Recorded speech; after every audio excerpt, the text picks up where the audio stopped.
Hello बच्चों, now welcome back to my YouTube channel. आज मैं पढ़ाने वाला हूँ क्लास 10th का चैप्टर नंबर 2 जो कि है पॉलिनोमियल्स।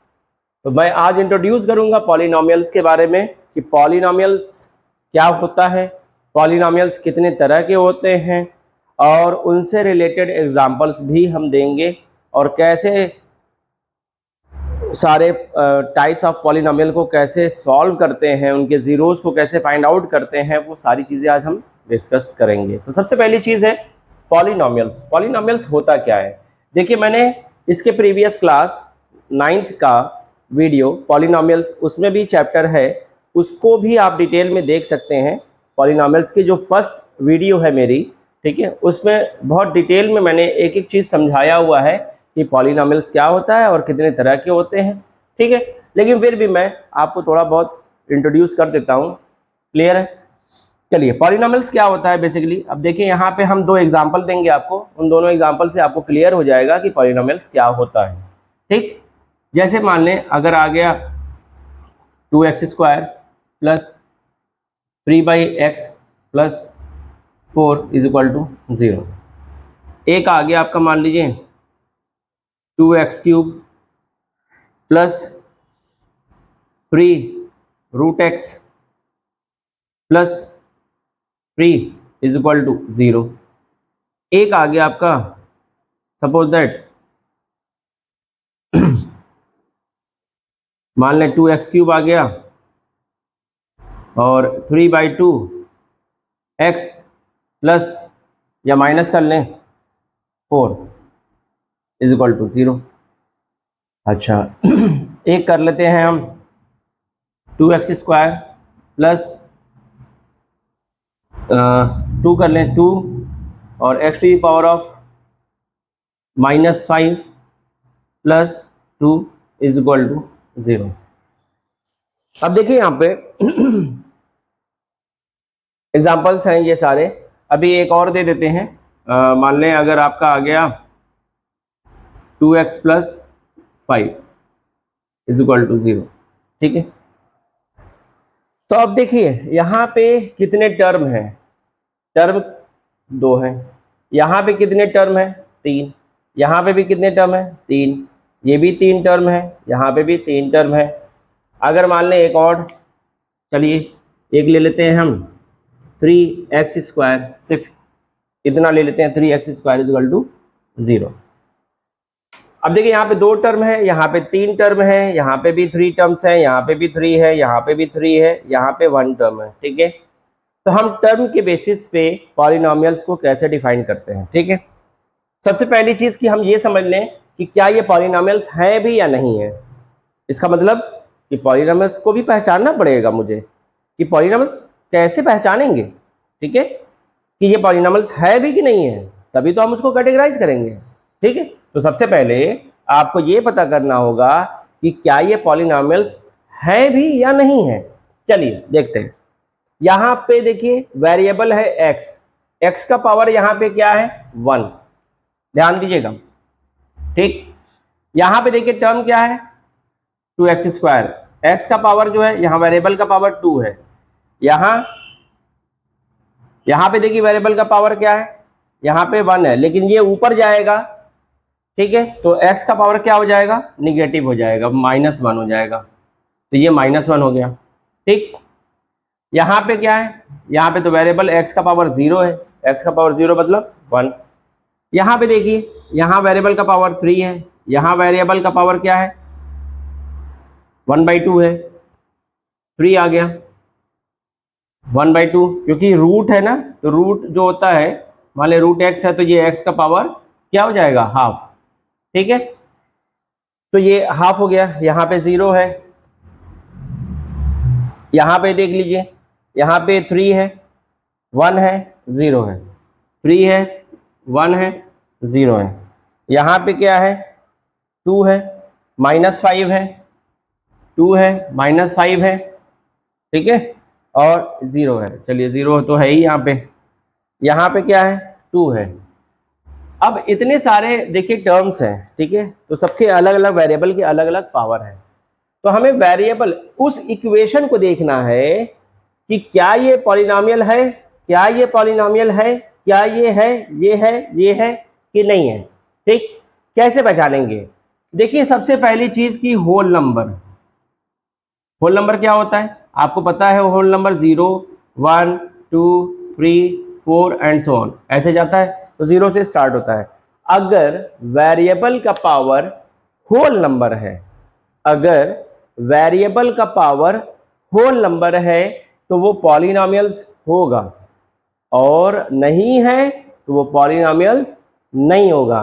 जैसे कि यहाँ पे देखिए आप निगेटिव है, यहाँ पे देखिए फ्रैक्शन वैल्यू है, तो ऐसे केसेस में ये पॉलिनोमियल्स नहीं होगा। यानी सीधी सी बात समझ लीजिए कि वेरिएबल का पावर होल नंबर के अलावा कुछ और हुआ, फ्रैक्शन वैल्यू हुई या निगेटिव नंबर हुआ, ठीक है, तो वो पॉलिनोमियल नहीं होगा। जैसा कि ये देखिए यहाँ पे वेरिएबल सारे होल नंबर है तो ये पॉलिनोमियल है। यहाँ पे देखिए ये पावर निगेटिव हो गई यहाँ पे, तो ये पॉलिनोमियल नहीं होगा। यहाँ पे देखिए x रूट में आ गया, तो रूट में आ गया मतलब x का पावर हाफ हो गया, तो फ्रैक्शन में वेरिएबल का पावर नहीं होना चाहिए। यहाँ पे भी देख लीजिए आप 3 है, 1 है, ये वेरिएबल, ये सारे वेरिएबल का पावर जो है होल नंबर है, इसलिए ये पॉलिनोमियल होगा। यहाँ पे देख लीजिए यहाँ पे वेरिएबल का पावर निगेटिव है, तो ये भी पॉलिनोमियल नहीं होगा। यहाँ पे देख लीजिए ये है तो ये होगा। ठीक है, तो सबसे पहली चीज कि हमने पॉलिनोमियल पहचानना सीख गए। ठीक है, कि हम पॉलिनोमियल को पहचान सकते हैं उनके पावर के बेसिस पे, कि उनका पावर अगर निगेटिव होगा या फ्रैक्शन वैल्यू होगी तो वो पॉलिनोमियल नहीं होगा। अगर होल नंबर है तो ही पॉलिनोमियल होगा, अदरवाइज नहीं होगा। यहाँ तक क्लियर है? चलिए अब देखते हैं इसी को कि यहाँ पे कितने टर्म हैं। यहाँ पे 2 टर्म हैं, तो जिस पॉलिनोमियल में 2 टर्म हो उसको बोलते हैं बाइनोमियल। टर्म के बेसिस पे हमने पॉलिनोमियल को कैटेगराइज किया। ठीक है, तो टर्म के बेसिस पे पॉलिनोमियल को बताया जाता है कि कितने तरह के पॉलिनोमियल्स होते हैं। यहाँ पे टर्म कितने हैं? टोटल हैं 3 टर्म्स, तो ये हो गया आपका ट्राइनोमियल। क्या हो गया? ट्राइनोमियल हो गया। ठीक है, अब यहाँ पे आ जाए, यहाँ पे देख लें, यहाँ पे भी 3 टर्म्स है, ये भी ट्राइनोमियल है, यहाँ पे भी 3 टर्म्स है, ये भी ट्राइनोमियल है। बट ये ट्राइनोमियल नहीं हो सकता क्योंकि ये आपका पॉलिनोमियल तो है ही नहीं, तो पॉलिनोमियल नहीं है तो ये हम इसको ट्राइनोमियल नहीं बोल सकते। ठीक है, इन दोनों को क्लियर है? चलिए इसको ट्राइनोमियल बोलेंगे, ये दोनों ट्राइनोमियल नहीं होगा क्योंकि ये पॉलिनोमियल ही नहीं है। जब पॉलिनोमियल होगा तब तो हम कैटेगराइज करेंगे। ठीक, चलिए यहाँ पे आ गए, ये पॉलिनोमियल है, टिक किया आपने, तो ये ट्राइनोमियल। कितने टर्म है? ट्राइनोमियल। अच्छा, यहाँ पे ये भी नहीं है तो इसको कैटेगराइज नहीं कर सकते। ये क्या है? इसके पास एक टर्म है तो इसका नाम होगा मोनोमियल। मोनोमियल, ठीक है, तो जिसके पास एक टर्म होता है वो मोनोमियल कहलाता है, जिसके पास 2 टर्म होते हैं वो बाइनोमियल कहलाता है, जिसके पास 3 टर्म होते हैं वो ट्राइनोमियल कहलाता है। ठीक, तो ये थे पॉलिनोमियल्स की category on the basis of term. Term के बेसिस पे पॉलिनोमियल्स कितने तरह का होता है? मोनोमियल, बाइनोमियल, ट्राइनोमियल, और उसके ऊपर अगर पावर जाता है वो सारे के सारे पॉलिनोमियल ही कहलाते हैं। ठीक, ये भी पॉलिनोमियल है, ये भी पॉलिनोमियल है, ये भी पॉलिनोमियल है, लेकिन पॉलिनोमियल में ये स्पेसिफिक नेम इसलिए दे दिया गया उनके टर्म के बेसिस पे कि अगर एक टर्म है तो मोनोमियल, 2 टर्म है तो बाइनोमियल, 3 टर्म है तो ट्राइनोमियल। ठीक है, क्लियर है? अगर उससे ज्यादा होगा तो सारे के सारे पॉलिनोमियल तो होते ही हैं पॉलिनोमियल। ठीक, इनका स्पेसिफिक नेम दे दिया गया। अब बात आती है कि डिग्री के बेसिस पे कैसे इसको कैटेगराइज करते हैं। अच्छा, ये जो है पॉलिनोमियल नहीं है, ठीक, लेकिन ये अलजेब्राइक एक्सप्रेशन है, क्योंकि जो पॉलिनोमियल नहीं होता, ठीक है, वो अलजेब्राइक एक्सप्रेशन तो होगा ही होगा। वैसे तो सारे के सारे ये पूरे के पूरे आपके जो है वो अलजेब्राइक एक्सप्रेशन होते हैं। इनको हम क्या बोलते हैं? अलजेब्राइक एक्सप्रेशन या अलजेब्राइक इक्वेशन। ठीक है, ये सारे के सारे अलजेब्राइक एक्सप्रेशन है। इसमें अलजेब्राइक एक्सप्रेशन में पावर निगेटिव हो, पॉजिटिव हो, फ्रैक्शन हो, कुछ भी हो, सब चलेगा, ठीक है, अलजेब्राइक एक्सप्रेशन में। लेकिन पॉलिनोमियल के लिए सिर्फ और सिर्फ पावर उसके होल नंबर होने चाहिए, बस इतना समझ लीजिए आप। चलते हैं, डिग्री के बेसिस पे हम बताते हैं कि पॉलिनोमियल कितने तरह के होते हैं, ठीक है। आई थिंक आपको सारी चीजें समझ में आ रही होंगी बहुत ही आसानी से, ठीक। अब अगर मान लें यहाँ पे 3x³ आ गया प्लस 2x² आ गया प्लस 3 आ गया इक्वल टू 0, फिर आ गया यहाँ पे 3x² plus 2x plus 1 equal to 0, फिर आ गया आपका 2x प्लस 1 इक्वल टू 0, ठीक है। अब यहाँ पे देखिए, जिस टर्म का मैक्सिमम पावर होगा उसके बेसिस पे हम पॉलिनोमियल को बताएंगे कि वो कौन सा पॉलिनोमियल है। इसका मतलब जो मैक्सिमम पावर होता है, ठीक है। एक वर्ड आता है डिग्री, तो कभी कभी पूछा जाता है कि इस पॉलिनोमियल की डिग्री क्या है। तो डिग्री वो चीज होती है जो वेरिएबल के हाईएस्ट पावर, उस उनके जो पॉलिनोमियल्स हैं उनमें जितने भी टर्म्स हैं, किसी एक टर्म को जो सबसे ज्यादा पावर वेरिएबल हो, यानी वेरिएबल के सबसे, वेरिएबल पे जो पावर है वो सबसे हाईएस्ट हो। अब यहाँ पे देखिए वेरिएबल तो यहाँ है ही नहीं, यानी वेरिएबल का पावर 0 होगा। यहाँ वेरिएबल का पावर क्या है, 2 है, यहाँ वेरिएबल का पावर 3 है। तो हम सबसे मैक्सिमम पावर यानी इस वाले को सेलेक्ट करेंगे और इसके बेसिस पे बताएंगे कि ये पॉलिनोमियल किस कैटेगरी में आता है। तो सबसे पहली चीज कि ये मैक्सिमम पावर इसकी 3 है, तो इसकी डिग्री हो जाएगी 3। यहाँ पे देखो, यहाँ पे वेरिएबल पावर 0 है, यहाँ पे वेरिएबल पावर 1 है, यहाँ पे 2 है। तो मैक्सिमम वाले को हम चूज करते हैं और इसके बेसिस पे हम बता देते हैं कि इसकी डिग्री क्या है, इसकी डिग्री 2 है। यहाँ पे मैक्सिमम पावर 1 है, तो इसकी डिग्री कितनी हो गई, इसकी डिग्री हो गई 1। अगर मान लें सिर्फ 2 आ गया, ठीक, सिर्फ 2 आ गया, तो यहाँ पे क्या हो जाएगा, ये डिग्री इसकी 1 हो जाएगी, ठीक है। इसकी डिग्री क्या हो जाएगी, इसकी डिग्री 1 हो जाएगी। क्यों नहीं, इसकी डिग्री 0 हो जाएगी, इसकी डिग्री 0 हो जाएगी। क्यों, क्योंकि x का पावर क्या है 0, x का पावर 0 मतलब 1, तो 2 1 जा 2, तो इसकी डिग्री क्या हो गई 0। क्लियर है? तो चलिए, तो डिग्री के बेसिस पे हम बताते हैं कि ये पॉलिनोमियल किस कैटेगरी में आता है। डिग्री अगर 3 है, इस पॉलिनोमियल की डिग्री 3 है, तो 3 है तो ये हो जाएगा आपका क्यूबिक पॉलिनोमियल। डिग्री 2 वाले को कहते हैं क्वाड्रेटिक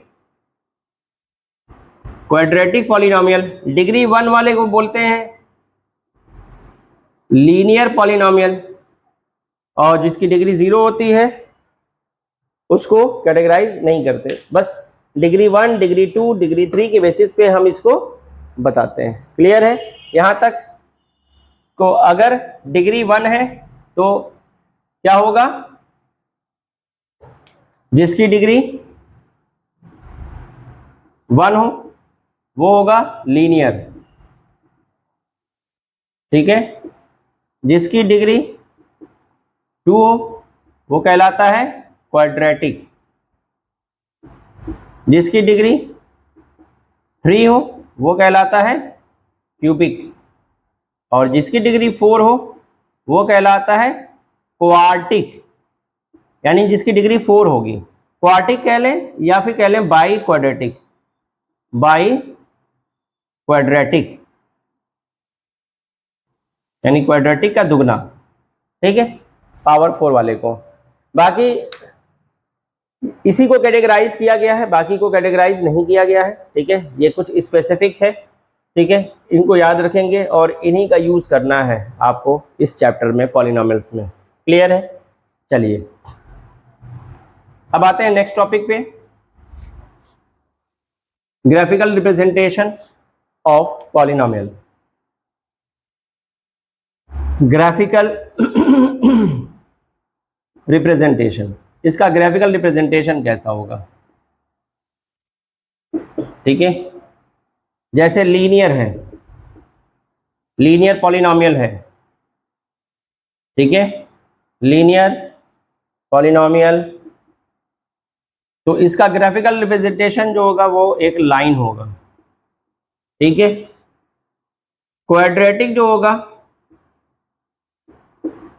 क्वाड्रेटिक पॉलिनोमियल, उसका कैसा होगा, पैराबोलिक होगा, ठीक है। अब क्या होता है, जैसे मान लें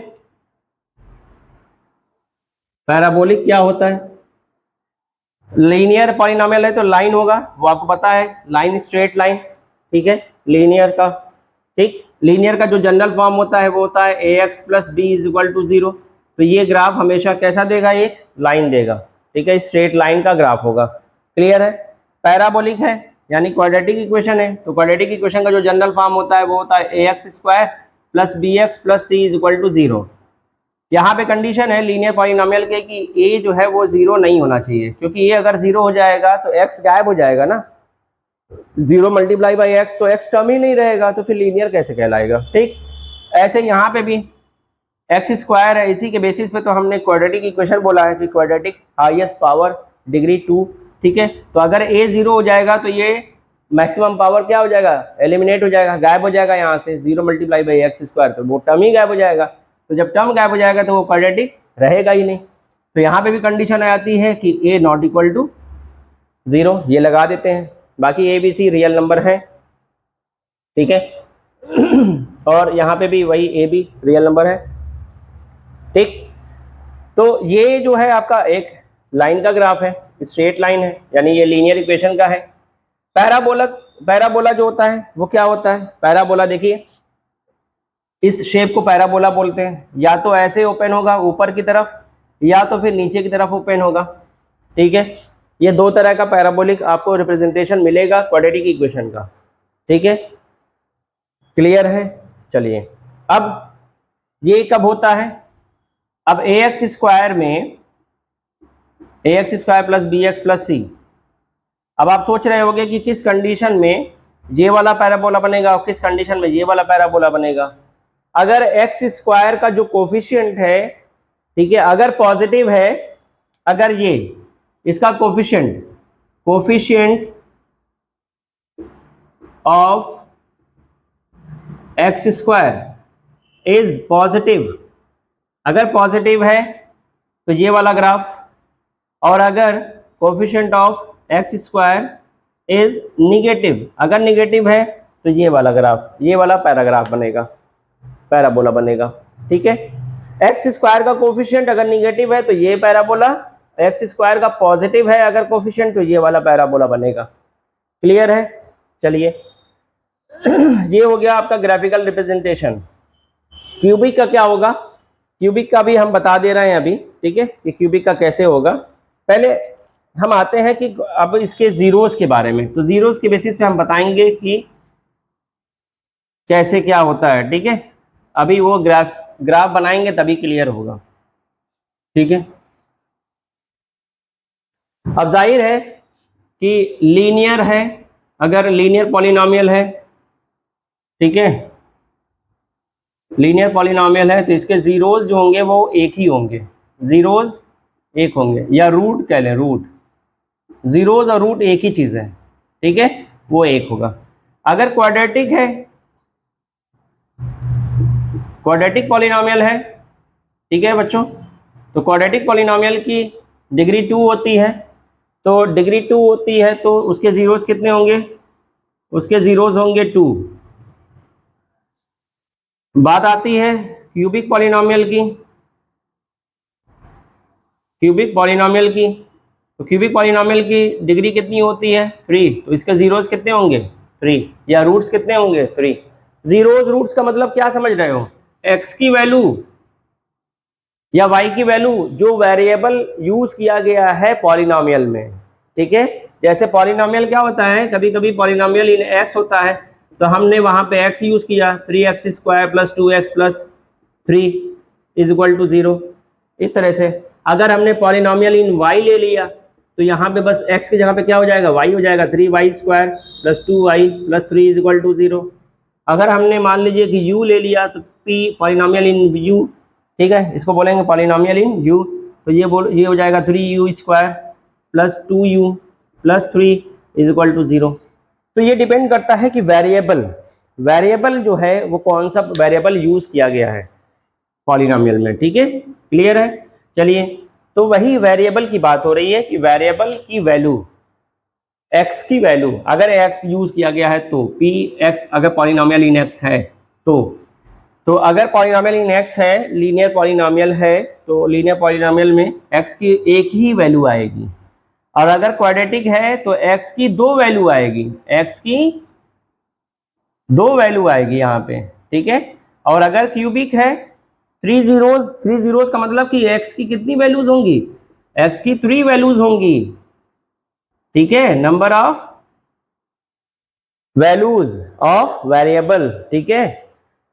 वेरिएबल की 3 वैल्यू आएगी, वेरिएबल की 2 वैल्यू आएगी यहाँ पे, और वेरिएबल की यहाँ पे 1 वैल्यू आएगी, ठीक है। इसी तरीके से क्वार्टिक जो होता है, क्वार्टिक पॉलिनोमियल, अब क्वार्टिक की बात कर लें, क्वार्टिक पॉलिनोमियल, तो क्वार्टिक पॉलिनोमियल की डिग्री कितनी होती है बाबू, क्वार्टिक पॉलिनोमियल की डिग्री होती है, कितने जीरोज होते हैं, 4, जाहिर सी बात है, क्यों, क्योंकि डिग्री 4 होती है, तो x की यहाँ पे 4 वैल्यूज आएंगी, 1 2 3 4, आपकी यहाँ पे x की 4 वैल्यूज आएंगी, तो यही x की जो वैल्यूज हैं उन्हीं को बोलते हैं रूट्स, जीरोज, उन्हीं को बोलते हैं कि उसकी वैल्यू क्या होगी, ठीक है। लीनियर है तो एक वैल्यू आएगी, क्वाड्रेटिक है तो 2 वैल्यू होंगे, क्यूबिक है तो 3 होंगे, क्वार्टिक है तो 4 वैल्यूज आएंगी x की, क्लियर है, ओके।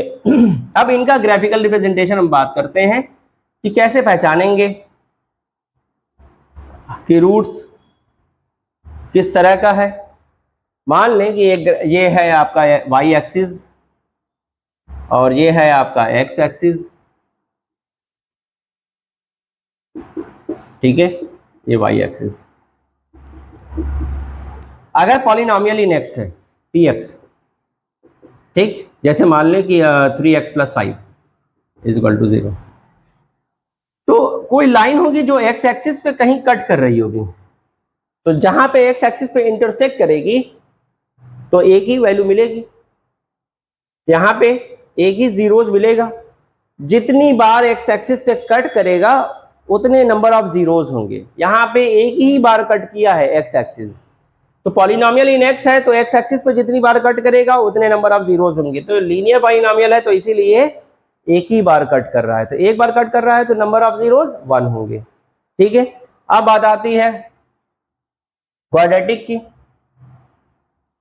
क्वाड्रेटिक पॉलिनोमियल, मान ले क्वाड्रेटिक पॉलिनोमियल ऐसे है, ये पैराबोला है, तो ये देखिए x एक्सिस पे कहाँ काट रहा है, यहाँ पे और यहाँ पे दो जगह कट कर रहा है, तो px है, अगर मान ले 3x² है, मान ले 2x है, मान ले 3 है = 0, तो ठीक है, ये जरूरी नहीं है कि यही पैराबोला बने, हो सकता है इस इक्वेशन का पैराबोला कुछ अलग टाइप का बन जाए, तो बहुत सारी कंडीशंस हैं, तो हम इसको बता नहीं सकते क्लियरली कि ये इसी पॉलिनोमियल का ग्राफ है, ऐसा नहीं हम कह सकते, ठीक है, क्लियर है। और इस लाइन का भी हम नहीं बता सकते कि वही एग्जैक्ट वो लाइन होगी, बस इतना हमने एक एग्जांपल दिया है आपको कि लीनियर पॉलिनोमियल है तो एक लाइन होगी, अब वो लाइन कहाँ से पास करेगी ये तो इक्वेशन पे डिपेंड करता है, x की वैल्यूज पे डिपेंड करता है कि उस इक्वेशन में x की वैल्यूज कितनी आएंगी, x के जीरोज मतलब नंबर ऑफ जीरोज की बात कर रहे हैं, कितने जीरोज होंगे, कहाँ पे इंटरसेक्ट करेंगे ये तो वही बताएगा वैल्यू सॉल्व करने पे, ठीक है। तो हम ये बता रहे थे कि ग्राफिकल से हम बता सकते हैं कि इस क्वाड्रेटिक इक्वेशन, ये पैराबोलिक है तो जाहिर सी बात है ये क्वाड्रेटिक इक्वेशन का ही ग्राफ होगा, क्योंकि हमने बताया था कि पैराबोला जो है वो क्वाड्रेटिक इक्वेशन का ग्राफ होता है, ठीक है। तो ये क्वाड्रेटिक इक्वेशन का ही ग्राफ है, लेकिन नंबर ऑफ जीरोज यहाँ पे कितने होंगे, 2 होंगे, और अलग अलग होंगे, डिस्टिंक्ट होंगे, 2 रियल होंगे, 2 डिस्टिंक्ट होंगे, अलग अलग रूट्स होंगे, 2 डिस्टिंक्ट रूट्स होंगे, क्लियर है, 2 जीरोज होंगे, ठीक है, 2 डिस्टिंक्ट जीरोज, कैसा होगा जीरोज, रियल होगा, और 2 डिस्टिंक्ट होगा, डिस्टिंक्ट अलग अलग, क्लियर है। अच्छा, अब मान लें यही पैराबोला ऐसे भी बन सकता है उल्टा, तो x एक्सिस पे ये भी 2 जगह कट कर रहा है, ठीक है, तो इसके भी नंबर ऑफ जीरोज 2 होंगे, 2 डिस्टिंक्ट होंगे, रियल होंगे, ठीक है, क्लियर है। चलिए, अब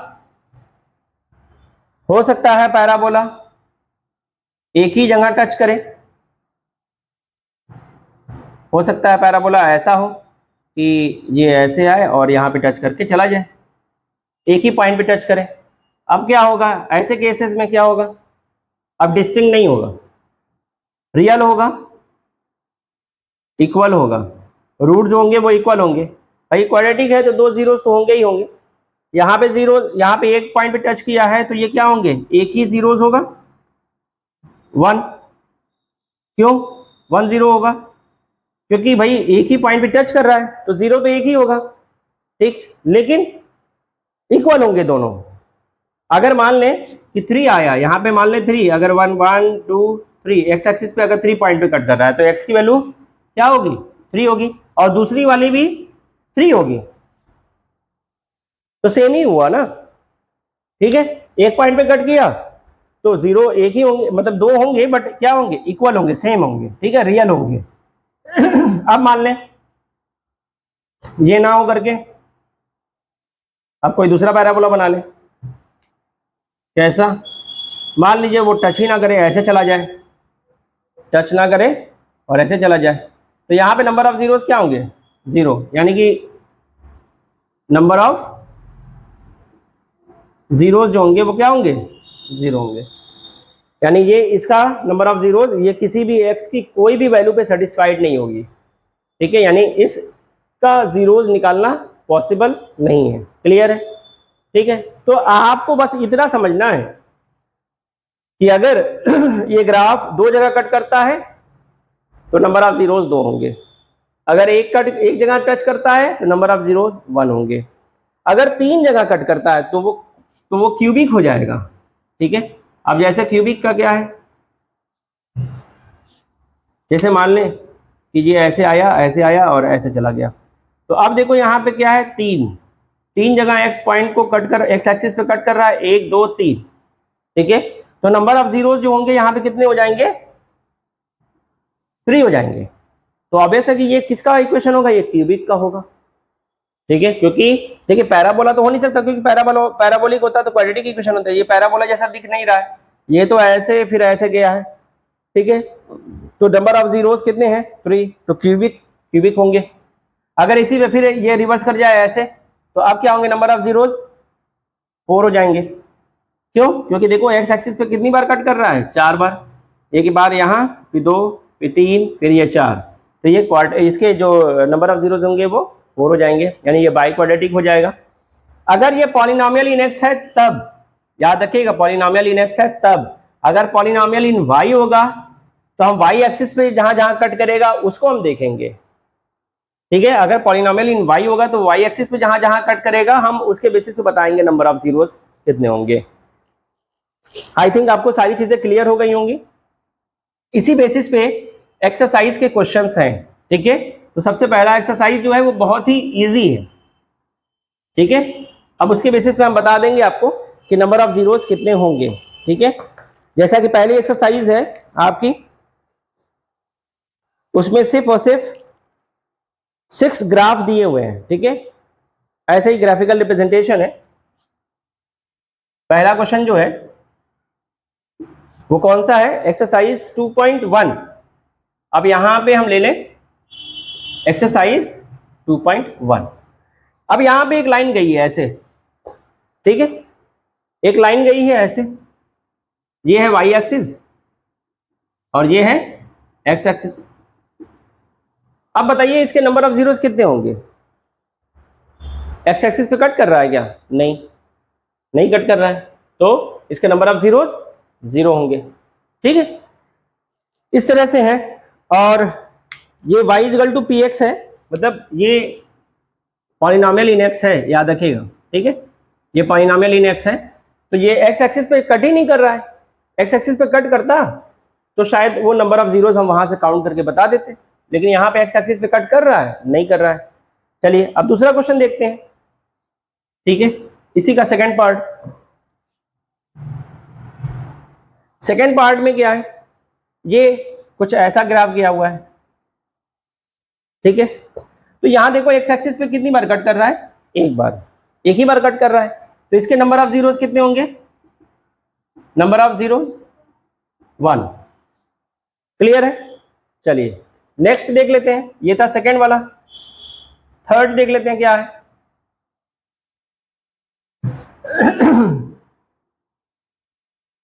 थर्ड है आपका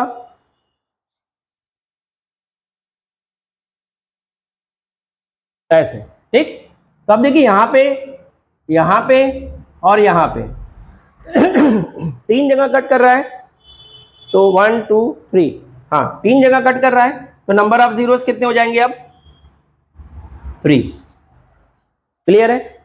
इसी तरीके से जो अब ये हो गया थर्ड वाला, ठीक है। अब फोर्थ वाला देख लेते हैं क्या है। फोर्थ वाला ग्राफ, फोर्थ वाला है ऐसे। तो आप देखिए यहाँ एक्स एक्सिस पे 2 जगह कट कर रहा है, तो इसके नंबर ऑफ जीरोस कितने होंगे? इसके नंबर ऑफ जीरोस कितने हो जाएंगे? 2। क्यों? क्योंकि एक्स एक्सिस पे 2 जगह कट कर रहा है, अब पॉलिनोमियल इन एक्स है, इसलिए एक्स एक्सिस पे ही कट करना। हम देखेंगे कि एक्स एक्सिस पे कितनी जगह वो कट कर रहा है, तो 2 जगह कट कर रहा है, तो नंबर ऑफ जीरोस कितने हो गए? 2। ठीक। तो इसी तरीके से आपको जो नेक्स्ट क्वेश्चन है वो भी देख लेना है। नेक्स्ट क्वेश्चन क्या है उसको भी देख लिया जाए। नेक्स्ट क्वेश्चन है ऐसे गया है, फिर ऐसे गया है, फिर ऐसे गया है, और फिर से ये वापस आया है ऐसे। तो अब देखिए यहाँ पे कट किया 1 2 3 4, एक्स एक्सिस पे 4 टाइम्स कट कर रहा है ये ग्राफ, ठीक है। तो ये जो होगा, ये नंबर ऑफ जीरोस कितने हो जाएंगे? इसके नंबर ऑफ जीरोस 4 हो जाएंगे। क्लियर है? चलिए अब नेक्स्ट वाला देखते हैं क्या है। एक और है लास्ट, उसको भी देख लिया जाए।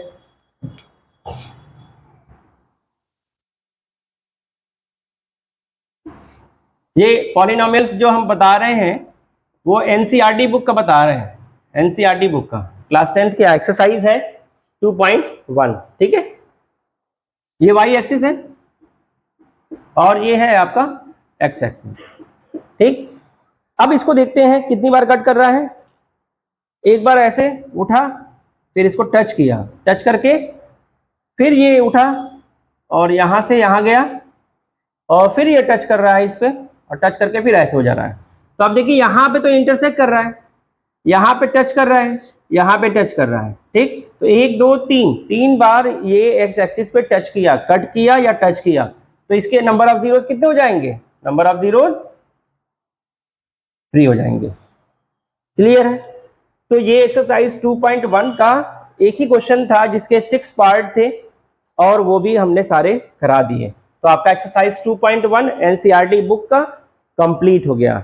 तो बच्चों अब नेक्स्ट वीडियो में हम एक्सरसाइज 2.2 एक्सप्लेन करेंगे और उसके क्वेश्चंस बताएंगे कि कैसे करना होता है, नंबर ऑफ जीरोस कैसे निकालना होता है। जीरो यहाँ तो बताया हमने नंबर ऑफ जीरोस के बारे में, जीरोस कितने होंगे, कैसे होंगे, पॉलिनोमियल्स के बारे में हमने सारी चीज़ें बता दी आपको डिटेल में। अब जो नेक्स्ट होगा वीडियो हमारा, वो हम बताएंगे कि जीरोस को निकालते कैसे हैं। 2 मेथड होता है, स्प्लिटिंग और क्वाड्रेटिक फार्मूला का यूज़ करके, ठीक है। मिडिल टर्म को स्प्लिट करके, और दूसरा क्वाड्रेटिक फार्मूले का यूज़ करके, और जीरोस और उनके कोफिशिएंट के बीच रिलेशनशिप भी बताएंगे हम आपको नेक्स्ट वीडियो में। जब तक के लिए हमारी वीडियोस को ज़्यादा से ज़्यादा लाइक और शेयर करें, और ज़्यादा से ज़्यादा सब्सक्राइब भी करें। Thank you. अगर आपको मेरी वीडियो लग रही हो अच्छी, तो प्लीज़ इसको देखें और हमारी सारी वीडियोस को देखें, बहुत ही मज़ा आने वाला है आपको मेरे साथ जुड़कर। Thank you so much.